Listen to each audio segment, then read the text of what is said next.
Hello, I'm Kyreen White, and this is my project Soil Erosion and Land Usage Mapping in New Mexico for Intro to GIS with instructors Dr. Yang and Katie Slack. Introduction and motivation. Soil erosion is the gradual process where the top layers of soil, known as topsoil, is removed due to wind or water, and this causes the soil to deteriorate over time. Soil health is important. It maintains soil structure, improves water retention, boosts healthy crop yields, helps resist against plant pests and diseases, maintains biodiversity, and increases carbon sequestration. Now, soil is important for our food and agricultural livelihoods, and it is the start of every form of life, and it creates all of the food that we have, so it is very important for us. For the related work, I found a model from New Mexico Tech titled A GIS-Based Social Erosion Risk Map for New Mexico. This research was funded in part by New Mexico Department of Transportation, the Research Division more specifically, and it was to better understand the typical erosion along New Mexican highways, which can help us think about where the soil is being deposited and what we can do about these things. I also attached a PDF. For the methods, I first found the Russell equation, which is A equals R times K times LS times C times P.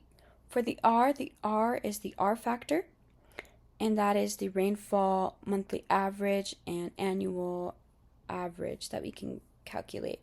Then we have the K factor, which we can calculate from the soil classification map, and that is the soil erosivity factor. And then we have the LS factor, which we can calculate from the DEM. And we have vegetation and cover management map, which we can calculate and make into C and the P factor. So using this equation, I found a plugin titled QInspect, and this is kind of where I found most of the data as well. And I tried to use it, but my data, it was not working that well, so I decided to switch to the raster calculator to explain my data in a way that I could. And I also wanted to compare it to a land usage map, but I did not have the time. Now on to the results. For my results, I created a series of maps and tried to compare them best to each other.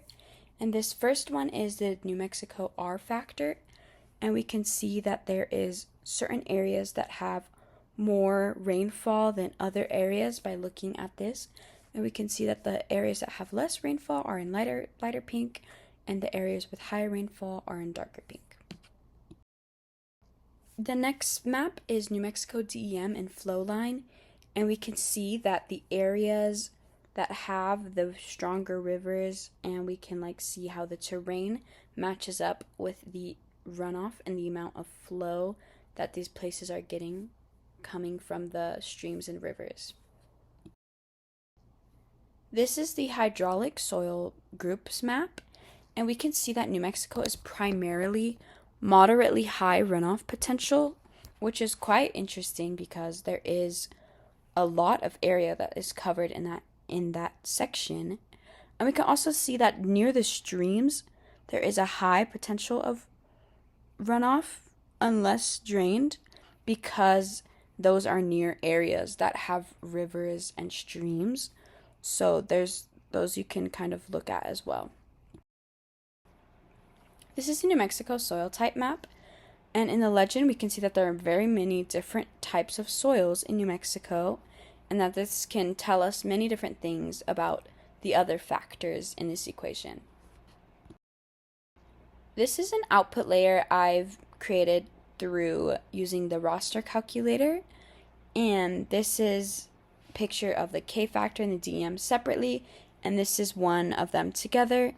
And we can see that on the right bottom corner there is a stream, and we can see that combined those two there is a darker area, which would make sense that the soil erosivity is higher in those areas that have the streams.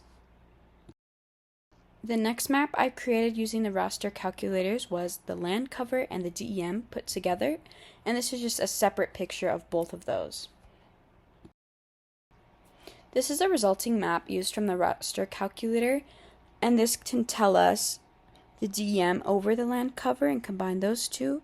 And we can see in the right bottom corner that there is like a correlation between the elevation and the land cover in that area because there is some different data points. To sum up my results, we can kind of correlate all of those different layers and then create the Russell model from there. And first we want to calculate the factors that I don't have calculated yet, like the LS from the DEM. And we would want to multiply all the values together to create that Russell model, or find a way to correlate all of these in a way that creates just one layer. I would want to then find land usage layers and maps that I can use to connect those two items together, and then just continue my analysis further as the next steps. Here is datasets and helpful resources that I used, also including some links. I would like to acknowledge Dr. Yang and Katie Slack, and also provide my email, my UNM email, and then my other email that is used for professional purposes. Thank you so much for listening.